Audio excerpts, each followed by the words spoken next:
It's tough to have two people. I sell a lot, you sell a lot, let's sell a lot together. Ego will always get in there. And that's the biggest part of, I think, why Josh and I have always worked, is that it's where you have a unified vision.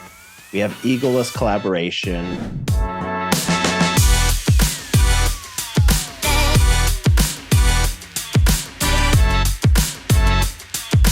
Welcome back to the show. My name is Remington Ramsey, and today we have Josh Weinberg and Tommy Choi from Chicago. How you doing, men? Doing great, man. Doing awesome. Yeah, thanks for having us. Way cooler backgrounds than I do. I like the fact that my background moves, so people, if they get bored, can just watch the people going back and forth, kind of like the Today Show. But you guys have some really cool backgrounds there. Dude, that Zoom filter's gotten better now that you can make it look like people are pulling in the garage. So you guys, the cool origin story of your partnership is that you guys met in college and both had a common idea to get autographs and then sell them. Let me ask you guys something. When you were growing up, did you actually want autographs just to keep them for yourself? Is that what got you into thinking that autographs were cool? Yeah. So, I mean, I started off collecting autographs as a kid, and I still have a big collection now. But yeah, like I went as a kid, would go to the stadium or even go to like the hotel where the players are at with some buddies. And then it turned into kind of like a business, and we'd go to like training camp for the sports teams. And then I went to college, and then people are like, hold on, you know what though? You had to take it even a step back. Have you watched that Netflix documentary, Beanie Baby Mania? Yes, it's awesome. Dude, Josh was one of those weirdos. Dude, I used to know that collected them, or like you were in the documentary? Oh, no, I wasn't in the documentary, but I used to like go buy. My buddies and I would go buy them when they got in. Dude, I knew every Hallmark store, every florist phone number in the area. And I'd call up to see which ones they were getting in. Dude, we used to go to Cracker Barrel at like 1 a.m. when we knew they were getting a new shipment in, and we'd line up outside. And then when they dropped in the morning, we would pick up as many as we can, and then we'd go sell them. Yeah. You're the reason my next door neighbor, Mrs. Nesbitt, didn't get her little Beanie Baby. So you guys are snatching them up before they even hit Cracker Barrel. Maybe she did, but maybe she bought it from me. But she bought it from you. Well, you guys, you flash forward the end of the story, or the current position of the story is you guys formed a partnership within real estate, and my notes are the goal of doing 30 million. Here it is halfway through the year and you're over 50. So I think things are working out. But I want to talk about partnerships today and what it takes to build a team. But I do think the cool part of your story is just how you guys were both into this thing, this collecting autographs, this business idea, met in college and thought, we could spend some time together building businesses. So Tommy, how did you get into the autograph business? It was purely from meeting Josh in college. So we legitimately met. I'm a year older than him. So it was my going into sophomore year of college. Josh was coming as an incoming freshman that summer. We had a mutual friend, and we were going to go see Dave Matthews at Soldier Field. And so our mutual friend, his name is Howie, he was staying over at my house. And so he's like, hey, I'm going to bring my like best friend from St. Louis. He's actually coming to Bradley University, which is where we went, Josh. And, is that cool if he stays? Yada, yada, yada. So that we met in my parents' driveway, and I thought we were going to all hang, do whatever, but, before the show and all this. And Josh went out literally to get album signed, and I was like, what? Like, don't you do you want a pregame? What's going on? Yeah. So that was like the first taste of that. And then fast forward, we're in college, and it was actually the summer that Soldier Field, where the Bears play, was under contract, was under construction. And so they were playing their home games at the University of Illinois in Champaign-Urbana, which was what year was this? That was probably 2000, 2001. Okay. Yeah, I think it was like 2002, actually. Yeah. Yeah, 2002. And so That's like a 30-minute drive. And I remember Josh we were living in a fraternity house together, and he would be getting these packages for helmets and balls and jerseys, and not even like jerseys, sometimes just like the number patches. And I'm like, what are you doing? He's like, oh, I'm going to go get autographs. Like, the Patriots are in town, right? I'm going to get Tom Brady. So he asked, like, you want to come with? So we road tripped, I guess 30 minutes, if you call that a road trip. And I started to go along with him, and then he would give me like, here's a helmet, you can keep it if you get it signed, whatnot. And, it was fun. And what was fun about it was, there's a rush and excitement when you see the player. I remember specifically, we had waited all day for Donovan McNabb. And remember Donovan McNabb, he was like QB1, right? And the Eagles are in town, and we had put in like 6 hours in a hotel lobby, and we're talking about like Holiday Inn Express, right? There were not like 5-star hotels in Champaign-Urbana, and we're just hangry. We have nothing to do. This is pre like smartphone era. This is T9 texting, and we have maybe like Tetris, right? On our phones. So it was a lot of us just talking, having conversation. Sure. And when that moment came and Donovan McNabb comes out of, the elevator, and he comes and signs our helmets, I realized the excitement was not because of him finally signing. It was the journey we endured to get to that point. And that's what I got addicted with, right? I enjoyed my company, hanging out with Josh, conversations, getting to know each other. And that was the beginning of the seed that was planted, at least in me, of thinking and knowing, you know what, I just have this weird feeling that we're going to continue to do something together, right? Outside of just a hobby of getting autographs and selling them for beer money on the weekends. And, and here we are, right? Well, it's, you guys tapped into, wholesaling, or, a secondary market. I'm surprised you didn't get into wholesaling real estate, or do you? Is that part of your game as well? No, not so much. We stuck to the residential side of things. And, part of it was after college, I worked for an IT sales company called CDW in Chicago. A lot of their business model, they get a lot of new college grads, and, hand them a phone and say, hey, make like 130 cold calls. So I was doing that, and I was calling government healthcare facilities. So it was like I was going to the DMV 130 times a day and just getting hung up on. It was really great for my mental spirit. And so at that time, Josh and I were living together, and we were roommates post college. And I would come home, and I would just bitch about how much I hate my job. But I was making good money. I was making 6 figures, because I'm the type, if you give me a formula and evidence of success at it, I'll just do it. So I was making 100+ calls, doing it for 3 years, finally hit that mark.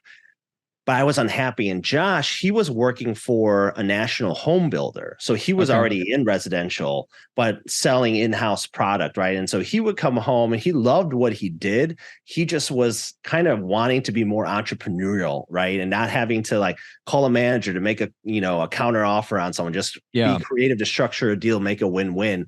And so now, were you guys still doing the autographs on the side of both these gigs? We were, but not so much to sell on eBay anymore. It was more so to like, for us to just collect and like, just like reminisce and have fun doing that, Josh, when did you decide? When did you decide, instead of keeping Tom Brady's autograph, I can make money and I don't care about Tom Brady's autograph? Or like, insert player. When did you decide that money was more fun than the autograph? Great question. It was never that it was more fun. It was also fun, right? So it was, I still was collecting, and then I would parlay that with collecting ones that I knew I could sell, and maybe getting multiples, right? So like, it would be something that if it was something that I wanted for my collection, I would want to get multiples of it so I could keep at least one or two and maybe sell the others, right? So, I mean, I think it's not just the actual, like, to Tommy's point of getting the autograph, that is the thrill. I loved getting people at like their biggest, when they were the biggest, because that was when they were the hardest. But I knew if we could do it in a way that like we were strategic and handled it in like a very like, kind of like taking a step back and putting, putting together this, what is about to unfold, rather than like running at someone, like taking the right approach at them. Right. So like, as like weird as it may sound, like Bieber. Okay. Yeah. I was going to say, give me an example. So yeah. Like Justin Bieber was on the Today Show and I was in New York and we were visiting my sister-in-law and brother-in-law. And I'm like, dude, he's going to be on the Today Show today. I'm like, I'm going to go over there and I'm going to get it. And he was on the cover of this magazine. And dude, I walked right inside to like this area where like he walked in and then like no one else was around, but I just kind of was like in the right spot at the right time. And we'll talk about being in the right spot at the right time, because I definitely think, you know, there's a common theme when you talk about people that get lucky, right? So I got lucky that day, but I put myself in the position of getting lucky. Sure. But I liked it because at the time he was like he is still big, right? But he was like at the biggest. I like that because I like knowing that I could solve that like Rubik's Cube at the time that it's the hardest. But to answer your question, it was like, okay, when you're 16, 18, 20, even at our age now, right? You could go get a piece of parquet hardwood flooring from Lowe's that looks like floorboard of a basketball court signed by a Big Ten team, or North Carolina's in town at Champaign, and you can get the whole team and take pictures of them signing so everyone knows it's real. And you sell that for $200, $300, $500. It's like, okay, that was real money. So it wasn't that it wasn't that I would replace it. I still would collect. I even collect now. It's just, if I'm going to spend the time doing it now, it's because it's someone I really want to add to my collection. You know what's funny about this is that legitimately a couple hours ago, Josh is at HQ. I'm at home right now, but my favorite band I've seen 73 times. I'll see them 74 tonight is Pearl Jam. And Josh was like, hey, like after this thing, you want to spend a couple hours and swing by the Ritz and just, you know, see if the band's around, and, you know, we'll get some vinyl signed. So it's funny because we talk about this reminiscing, but it's still something. It's something that we do. Yeah. You just can't get it out of your system. Well, dude, it's like to that point though, like to Tommy's point of, it's the experience in it, right? It's just like anything else. Tommy and I, part of the Pride common theme was, yes, like our like-mindedness and how we were brought up and all that. But like, we both love sports and music, right? We both love like what's going on, like social pop things, like, so like it's like the crossover of everything we love to do. And both of us love music. So it's like, okay, Pearl Jam's in town. We both love Eddie Vedder. Like, you can't have too many Eddie Vedder signed albums. Like, you know, whether you want, I mean, today, if we were going, we would get it to keep, right? Have you guys already gotten Pearl Jam signed stuff? I'm assuming if you've seen them 70 something times. We have. Yeah, we have. And you still want to get stuff signed. I love it. So when you guys first started though, it was the internet was around for, you know, I don't know, 10 years mainstream at that time. I imagine a lot of people were just throwing stuff up there, signing it themselves and saying this was signed autograph. How did you, did you have to, every single time you got an autograph, have it authenticated by somebody who give you a certificate, or did you just take a chance that people would know that it's real? No, I mean, we would take pictures with them or pictures of them signing, right? Now people are doing like, these days, people are doing like videos of them signing, but we would take pictures so they knew it was authentic. But you also like, on eBay, like you would build up a reputation on there and like people would know if someone's stuff is real, right? Right. But I mean, also like back where I grew up in St. Louis, and like there was a local card store. So we used to get stuff signed and bring it in there. And he knew all of our stuff was real because he knew he could trust us, right? And he knew that we were bringing in all real stuff. So like, sure. Yeah, but that's how we did it. And, you know, like there'd be some people who would be like, oh, are you taking that for proof? Like literally artists, like musicians. They'd be like, oh, you want that for proof that it's real, literally. So like they even knew the game, you know? That's industry slang, proof. That's what they ask for. That's what you call those photos, proof. So you guys turn this into a great relationship, and now you're slinging real estate. What have you learned through that journey? And actually, I did have one more question before we transition from autographs. Do you have any stories of almost getting an autograph and not getting that was like devastating because you were just like right there? I'll tell you, yes, a little bit. Britney Spears. Because we drove all the way to Rosemont, Illinois, which is basically O'Hare. And that's where I saw Weezer, Rosemont. Yeah, see, I love Weezer. They put on a great show. So Rosemont, and this is like the height of Britney Spears, or just even before that, because she was selling out stadiums after that. We had to get back for something, and we go to a hotel. And so the way that Josh would figure out where people were staying, remember, for we're going to date ourselves here, but for any millennial, music used to come in these things called CDs, round discs. Yeah. And inside, right, the jacket sleeve, the liner notes, there'd be a bunch of like thank yous, and they would always thank like tour manager or like bus driver, Remington Ramsey, right? And so Josh would call all these hotels like, hey, can you connect me with a guest? His name is Remington Ramsey. And they'd be like, we don't have that person. Then he'd hang up, right? And then finally, when they're like, okay, connecting you right now, he wouldn't even just hang up to say, hey, they're at the Ritz. He would wait to hear him pick up and be like, hello. And then he'd hang up and be like, they're there. So anyhow, long story short. That's just next level, dude. Yes. So Josh did this and finds out that like Britney Spears like tour group is staying there. They're at the Renaissance Hotel, which I'm pull up. I'm like, I don't know that Britney Spears is staying in Rosemont, Illinois. I have a feeling she's coming in from Chicago, but listen, I'm gonna trust you on this. We go there, we spend 10 plus hours. It's her backup dancers, it's her crew. We go and talk to them. They're like, dude, Britney Spears does not stay with us and not at the Renaissance at Rosemont, Illinois, right? No. So we're kind of defeated because we bought, all these CDs at a Target. And the thing is, the game you play is if you think they're coming out, you wait till the very last moment to open up the CD, because if you don't get them, you want to return them and get your money back, right? Sure.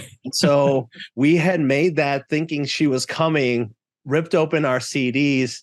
She didn't come out, right? And then as a band, they're not there, whatever. But here's like the victory lap in this story is that through this, we end up meeting the opening act, which is a boy band that had a reality TV show on MTV called Making the Band at the time. And this boy band was called O-Town.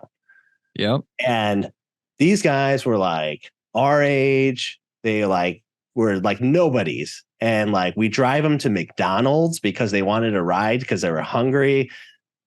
They're calling Josh's girlfriend, Erin, leaving voicemails of them singing. And they basically give us passes and tickets to go to this show. We're like sitting like in the pit for Britney Spears. That's cool. We end up going to sound check. We end up being on this TV show. So that was kind of like we missed. I mean, just being in the right place at the right time. All you guys are just always there. You're always. I mean, this is something. Not to make it too salesy, but I've often said it's more important to be in the room than it is to be good at your job. Sometimes you just got to be there so that when somebody, a relationship ends, you're the first person they see. And it sounds like you've got a whole career of doing that.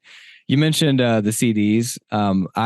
I remember cassette tapes when I was growing up in the early 90s. And I was obsessed with Amy Grant, had a huge crush on her when I was like, I don't know, 6 or 7. And I cut out those cassette tapes. I could cut it out and put them in my wallet and show pictures of my girlfriend at school. And that's a much deeper story that comes full circle. But that's for a different podcast. Hey, Remington, next time Amy Grant's in anywhere between Indy and Chicago, we're going to make it happen and we're going to go meet her together and you're going to get with your arm around her. Done. Well, I sent her a love letter. And then when she got divorced, my mom was really disappointed in the whole thing. So then I wrote a disappointed in you letter, neither of which actually got to Amy to my knowledge. But you and me, man, we'll make it happen. We'll camp out. So you guys learn a ton through that. So not only are you learning a ton through these scenarios, but you're growing in your relationship with each other, which is ultimately going to come into running a good business together. And now you've grown a team. Kind of speak to that. I mean, there's a lot of, I think people, as you hear the stats that even 10 years ago, very small percentage of real estate was sold by teams. Now it's growing and like approaching or past 50% even. And but so people hear that number and then they think, okay, I need to join a team or start a team. And then they don't have the attributes or know how to do it the right way. So now, they find themselves bouncing from team to team, starting and breaking up. Why have you guys been able to tap into that science, that chemistry, and thrive? Well, yeah, I mean, here's one thing I'll say, because that's such a great question. And when people think teams nowadays too, and this is like proof because Josh and I get phone calls once a week from people to meet, they think partnership mean team, right? And they're always like, hey, I want to sit down with you because I want to talk about, thinking about partnering with this person.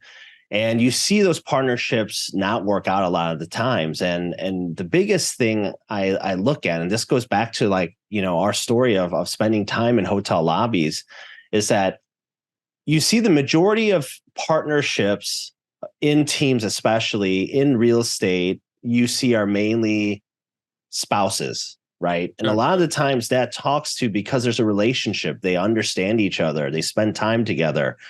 And it's tough to have two people. I sell a lot, you sell a lot, let's sell a lot together. Mm-hmm. Ego will always get in there. And that's the biggest part of, I think, why Josh and I have always worked, is that it's where you have a unified vision, we have egoless collaboration. And the biggest thing we've dug a deep moat around to protect is our friendship. That's what comes first. And so without those three things, it's hard to have that partnership. And I think that's why a lot of times we see them fail.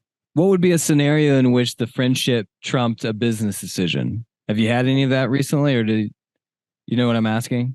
Yeah. Well, I'll speak further on it. Maybe Tommy has a good example of it, but we decided we always said before we ever went into business together, and by business, I mean like starting Weinberg Choi, not the memorabilia business. We always said we were friends first, right? And to us, that is way more important than any business. And not to say that business isn't important, it is. There's a lot of both of our friends that are amazing human beings and super smart, and some that we have partnered with on certain things, right? But when you're going into business with someone, it's got to be someone that you align with ethically. And that at the end of the day, you can always bounce ideas off each other, but always share with each other, always listen to each other, right? And so what I'm saying is like we determined and decided from the first, before it ever started, that our friendship's way more important. And that was the key to success for us, right? Because here's why. I think we can all agree that there's enough BS going in this world, and enough BS in business, and enough challenges, that the last thing you ever want to have to worry about with anybody going to business with is trusting them. Right? Yeah. And when you know that you can trust this is whether it's in business, friendships, life partners, or anybody that you get into any relationship with, when you can trust each other at the deepest level about something small, big, whatever it is, that solves 90% of any of the stress that can come from anything, right? So then that's where the magic can happen. So what I'm ultimately saying is when you align, there's so many things Tommy's better at than me, and we complement each other really well. What the common theme is, we both, and everyone who's part of our family, and I don't use that word lightly, I'll share more about our family and our culture. Anybody who's part of our family, although we are totally different, wild, wacky people, the common theme is we all sincerely care about other human beings, and we care about making this world a better place, and we care about positively impacting as many people's lives as possible, right? So when you have that and you find that like-mindedness, we go super deep. Our culture is our foundation on our team. And it may have started with Tommy and I when we started Weinberg Choi 16 years ago, right? But now it's brought home and delivered by every single person on our team, because every single person on our team cares just as much about the next person and seeing them succeed, both personally and professionally. So to answer your question of how is our friendship trump business, it goes back to before we ever started, where we said our friendship will always be more important than business. So what that does is it makes it so that we can take a step back when we need to take a step back, or when we need to have that conversation that Tommy likes to call, and he can explain it. And now our team calls it laying the fish on the table, right? We can have those conversations because we know it's always coming from a good place, because more important than anything else is that we care about each other. Right. because has that changed? Has that perspective changed over the years for you guys? Because I think about 10-year-old Josh, who's a hustler, buying baseball cards, getting them signed. I think some of us picture, especially the Beanie Baby story you guys told. I think sometimes people view that as like a negative thing. Like if I'm an athlete and you're just trying to make money off of me by getting signed, you're not actually a fan. Like there's some negative connotations over that. But I'm curious, like, were you ever in a place where you're like, I just care about the money from this person, and then that shifted, or have you always kind of felt like there's business and pleasure and we can do both at the same time? That's a great question. And honestly, I'll say that never changed because of how I was brought up, right? Because of who I am as a human being and who Tommy is as a human being and how he was brought up. And even though we came from different backgrounds, right? The common theme is we both have always cared about other people and making everyone else's world a better place. Whether it was in friendships or business. So yes, we may have been hustling, right? Where we were out meeting people and out thinking of new strategies, whether we were in high school or college. But no, it was never a matter of, hey, I'm going to put this over that. They can both exist at the same time. And I think that's where we talk about this a lot, right? The two schools of thought of, right? You can either have a mindset of abundance or a mindset of scarcity. Exactly. And right, there's enough to go around in this world that you can be wildly successful in whatever it is that you want and need to achieve, yet still putting other people in the way they feel first. The money part you brought up though, Remington, that's typically, I think, the Achilles for many failed partnerships. Which is what? The money. Because the friendship piece you had asked earlier, it's just a golden thread that ties everything together. Because we know, and what I mean by that, it's just like our protection. It's our safety check, right? We know that on paper, partnership is defined as 50-50. And we know that that's just BS. That's not true. And I know that because there's times where I can come in and be like, J-Dubs, I'm like, dude, I got a lot going on right now. I'm maybe at a 40% today. And I know that Josh is going to pick up the 60. And it's not about that's cool what everyone's giving. It's about together that you can put out 100%. And that goes to production early on. Over the last 16 years, we've sold as a team over $1 billion in real estate, right? And over 2,000 families served. There's times where if you just looked at the production numbers, especially before we scaled into having more of a larger sales team, and it was just Josh and I in production, there's times where he was out producing me by 80-20, right? Anyone who doesn't have that mindset of what you were alluding to and letting the finances get in the way and the ego get in the way, they're going to be counting their dollars and be like, wait, we're splitting this up 50-50, yet I put in 60% more of the effort and I'm seeing 60% more of the revenue brought in from my business. This isn't cool. I'm out, right?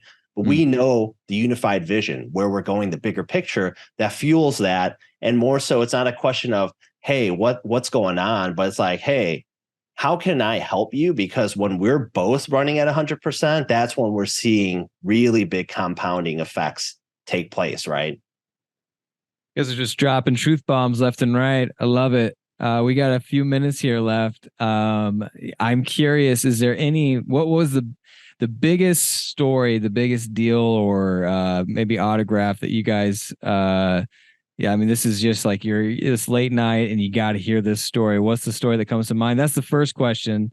And the second one is, who's an autograph of someone that you have not gotten that you would kill for?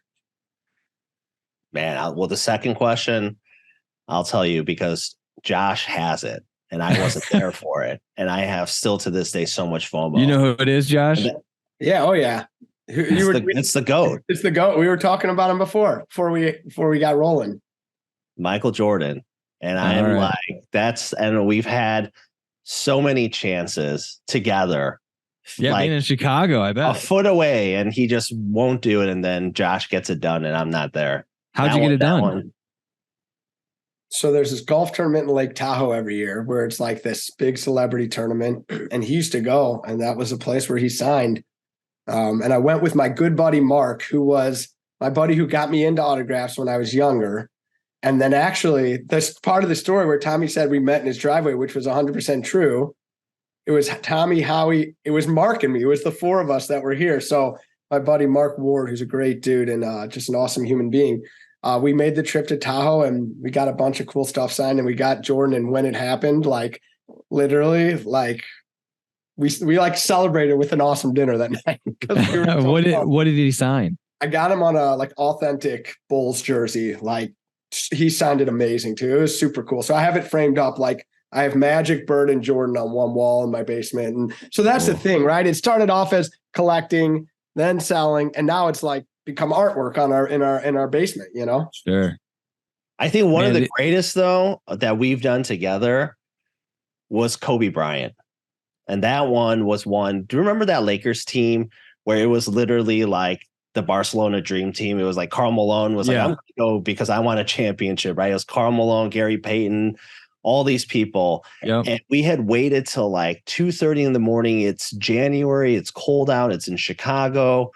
I'm questioning why I'm doing this. I'm like 23. I'm a grown man. I'm like, I'm like, I should be in bed right now. And the bus pulls up and we go out there. And I totally forgot about how many players were on the team, right? I see Gary Payton come out. I'm like, oh my gosh. I'm like, I'm going to get Gary Payton on the ball. He just acts like I'm not even there, walks by.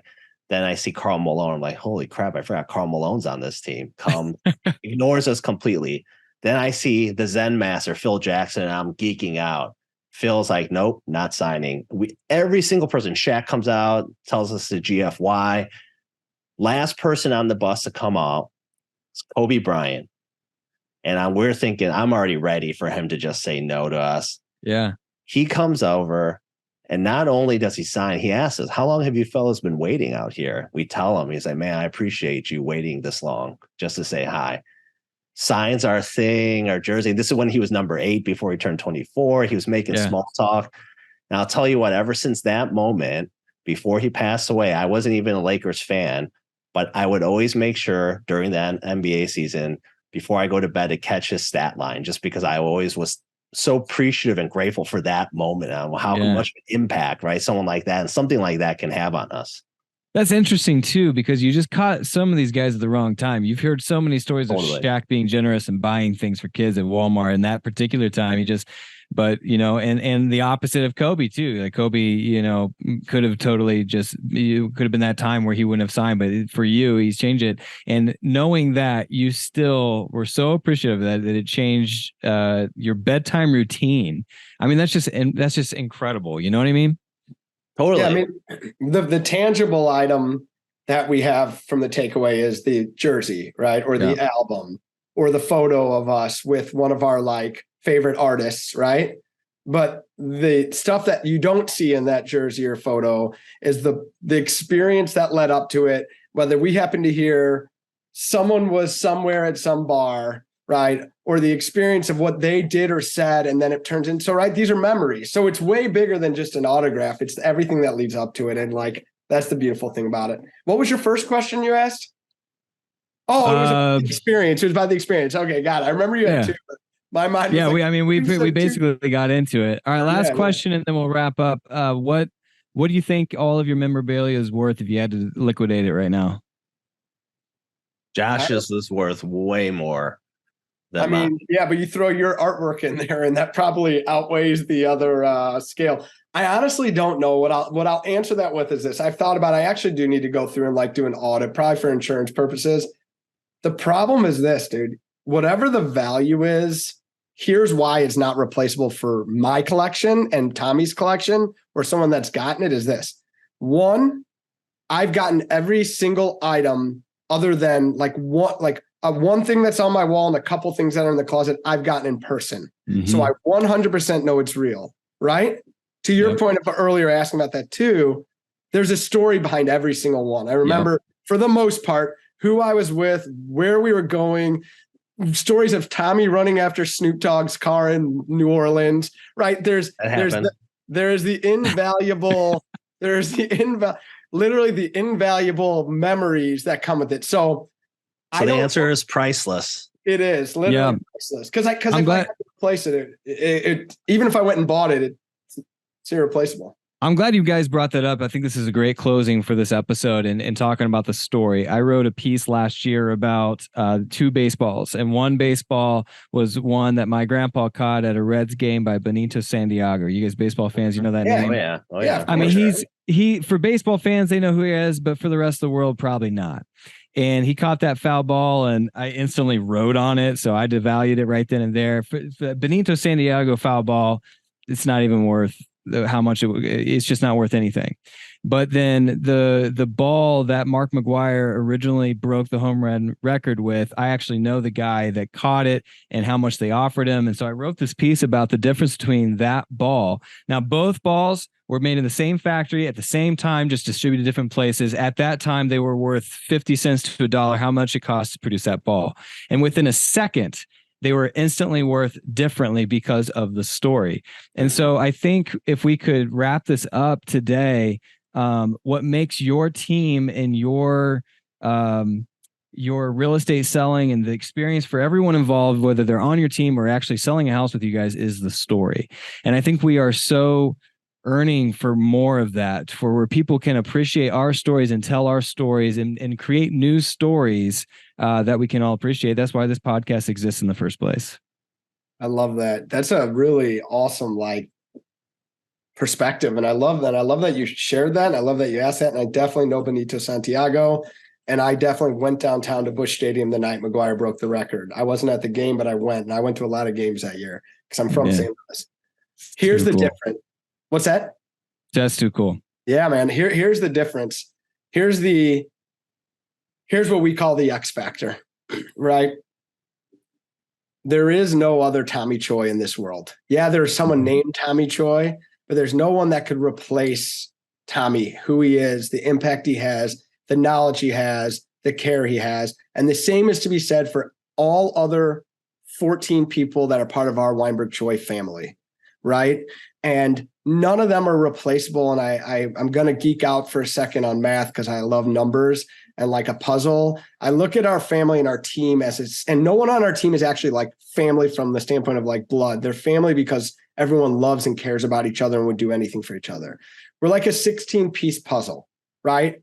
And like, when you're doing a puzzle, especially like if you did one, do you ever do puzzles? Dude, every Christmas I get sucked into one. When you're doing a puzzle and you're getting towards the end and you're like, you can't find that piece. You're like, I'm lost it. Like it's like under the couch, your dog ate it, you vacuumed it up and you start to freak out and you're like, dude, I'm not going to finish this puzzle. Yeah. And the difference in the feeling of like finding that, knowing where it is to finding it, every puzzle piece in our team is equally as important as the next, regardless of who it is and what the role is. But the difference is no one can replace each of those human beings and who they are. And that's same to be said for anyone in this world. But what makes us different is that it's way more than just business. It truly is us impacting each other's lives personally, professionally, our families, each of their families, and what we're doing and how my life has changed and the way that everyone on our team makes me feel. I do a talk called a class called Blueprint to Building a Championship Team. And I talk about culture a lot and we talk about sports a lot. Nobody totally gets what any culture of any team is unless you're in that locker room, right? Mm-hmm.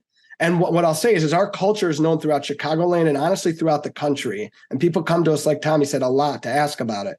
But nobody totally gets how everyone makes each other feel. And the difference is that everyone on our team can feel empowered to make decisions and have ideas. And what that leads to is everybody caring about each other on the deepest level. So the long-winded answer to that is the human beings that are part of our team and that care about each other. And it's way more than just business. And we're running a business at the same time.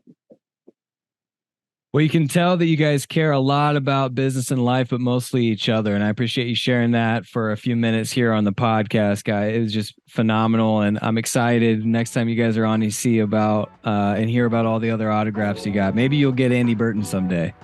That's a tough one. That's been the Real Producers Podcast. We'll see you next time.